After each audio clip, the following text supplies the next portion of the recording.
Friend, कैसे हैं आप सब। मुझे आशा और विश्वास है कि आप लोग मस्त और स्वस्थ होंगे।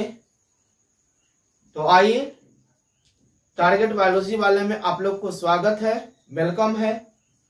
तो आज का हम लोग टॉपिक की बात करने वाले हैं और टॉपिक पर है ना, स्टार्ट करने से पहले ये लिंक को शेयर करो, अपने दोस्तों के साथ लिंक को शेयर कर दीजिए, क्योंकि आज जो हम लोग टॉपिक पढ़ने वाले हैं जबरदस्त तरीके से टॉपिक पढ़ने वाले हैं, क्योंकि आज हम लोग इसमें महत्वपूर्ण टॉपिक को देखेंगे। तो जल्दी से अपने दोस्तों के साथ वीडियो को शेयर कर ले, है ना, शेयर कीजिए। उसके बाद हम लोग आज बात करेंगे एक सेल्स के एक अंग के बारे में हम लोग बात करेंगे, जिसमें अगर आप पीछे की क्लास को नहीं देखे, सेल्स के बारे में पार्ट नहीं देखे हो, तो आप जाके पीछे वाले क्लास जो लेक्चर जो वीडियो आपका प्लेलिस्ट में पड़ा हुआ है, आप उससे जाके देख लीजिए, क्योंकि इसमें हर एक टॉपिक आपसे शेयर कर रहे हैं। छोटे टॉपिक से हम लोग क्या करते हैं, शुरू करें, बड़े टॉपिक के पास आपके साथ पहुंचाने के काम करते हैं। तो इसलिए बस आप लोग क्या करो, एक लाइक और एक कमेंट जरूर करने वाले हैं। जिस टॉपिक के नाम हम लोग सेल्स के बारे में पढ़ रहे थे, और उसी सेल्स में एक छोटा सा टॉपिक, महत्वपूर्ण टॉपिक है, सुंदर सा टॉपिक है, जिसका नाम ही आप देख लोगे, जीवद्रव, प्रोटोप्लाज्मा।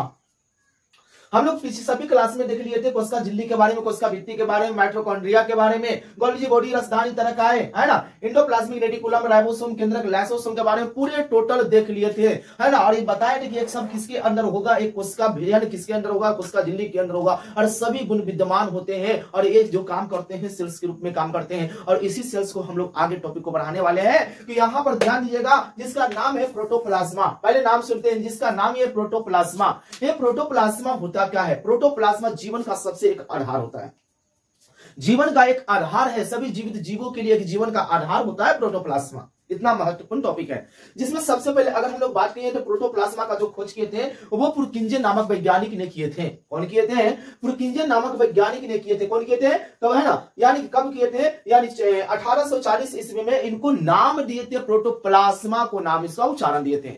इसलिए है ना, अगर कहीं पूछता है तो इसी के बारे में ही पूछता है कि जीव द्रव का खोज किसने किया, तो पुरकिंजे ने किए थे। बट लेकिन पुरकिंजे के पहले बहुत सारे वैज्ञानिक आए। जैसे सबसे पहले अगर हम लोग बात करते हैं किनके बारे में, अगर सबसे पहले बात करो, जीव द्रव होता क्या है?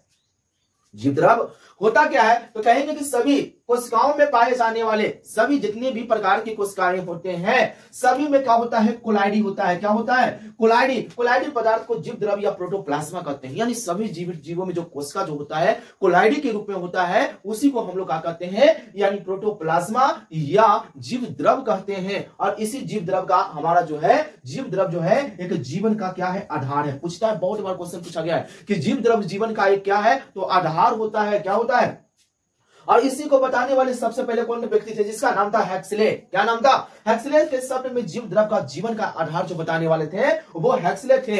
यानी अगर कहा जाए कि जीवन का एक भौतिक गुण है, यानी physical base of life, physical base of life जो बताने वाले कौन थे? जिसका नाम है हैक्सले। जहां से पूछता है कि बेस है ना, फिजिकल बेस ऑफ लाइफ किसने बोले थे? तो हैक्सले ने बोले थे। यानी भौतिक गुण किसको बोले थे? जीव द्रव को हैक्सले ने बोले थे। उसी के बाद ध्यान दीजिएगा, उसके बाद बहुत सारे आए। उसके बाद है ना डुजारडीन व्यक्ति आ गए, जिनका नाम था है ना डुजारडीन। कौन सा व्यक्ति? डुजारडीन व्यक्ति आए। ये कब आए? 1835 ईस्वी में आए। और जीव द्रव को ये क्या बोले थे? देखिएगा, सारकोड का नाम दिया था। सारकोड का बोलेगा कि जीव द्रव का सारकोड किसने बोले थे? तो याद रखिएगा कि डुजारडीन नाम का व्यक्ति आए और उन्होंने जीव द्रव का प्रोटोप्लाज्मा को क्या बोले थे? यानी कौन? सारकोड कहे थे, सारकोड कहते। उसके बाद पुरकिंजे नामक वैज्ञानिक आए, उन्होंने 1840 ईस्वी में सर्वप्रथम प्रोटोप्लाज्मा शब्द दिए थे। 1840 ईस्वी में क्या दिए थे? इन्होंने शब्द दिए थे। उसके बाद और भी वैज्ञानिक आए, है ना, हंगो वन मोल आ गए। उन्होंने कब किए? यानी याद रखिएगा 1846 ईस्वी में पादप कोशिका का जीवन द्रव का वर्णन किए थे। यानी कोशिका के यानी जीवन द्रव का, जीव द्रव का वर्णन किसने किए थे? है ना, हंगो वन मोल ने किए थे। कब किए थे? 1846 ईस्वी में किए थे। ये तो रहा प्रोटोप्लाज्मा का, रहा कि किनके बारे में कौन बताए। लेकिन ये प्रोटोप्लाज्मा देखिएगा हमारे जीवन का भौतिक आधार होते कैसे है। यहां पर देखिएगा कि इसके अंदर, हमारा सेल्स के अंदर सभी प्रकार का मौजूद है, जितने भी आप देख रहे हो सभी इसी का अंदर है।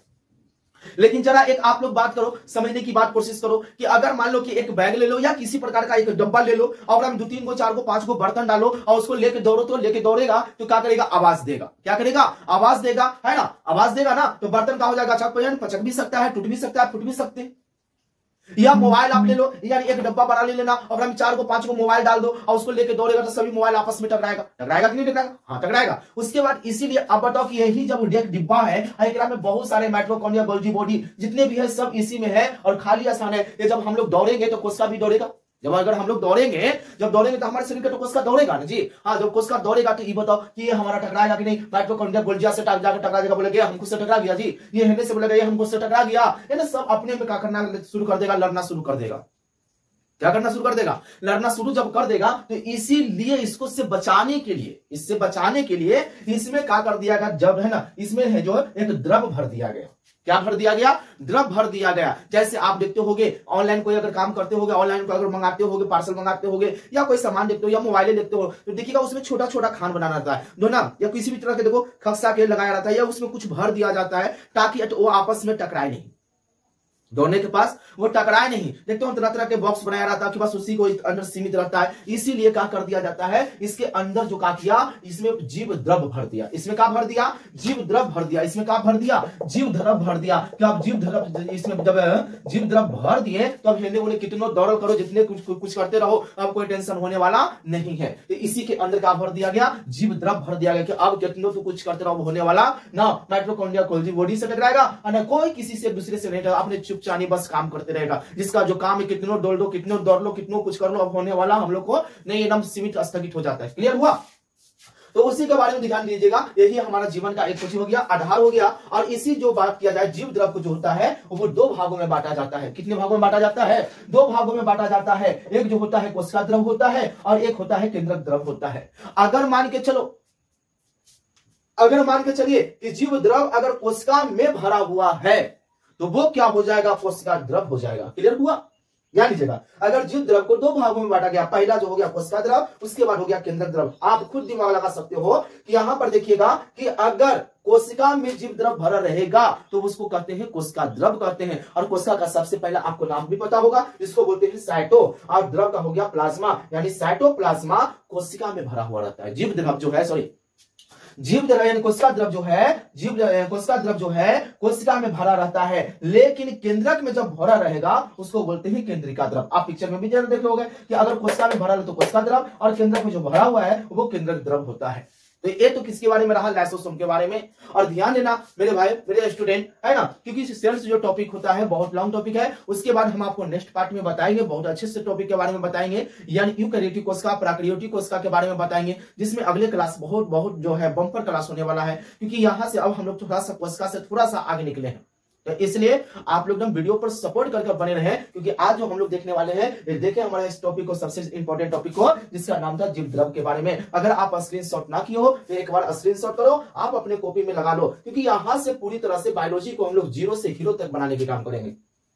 यानी जब तक हमारा बायोलॉजी के अच्छे से सुंदर सा कॉपी नहीं बनता, जब तक हम लोग जबरदस्त तरीके से हर एक टॉपिक पे हम लोग बात करेंगे। तो चलिए आप स्क्रीनशॉट लिए तो कल कॉपी में लगा लो। उसके बाद अगले टॉपिक में हम आपसे फिर से इसी टॉपिक इसी चैनल पे मिलेंगे। जब तक हमारी तरफ से सभी स्टूडेंट, सभी भाई को जय हिंद, जय भारत।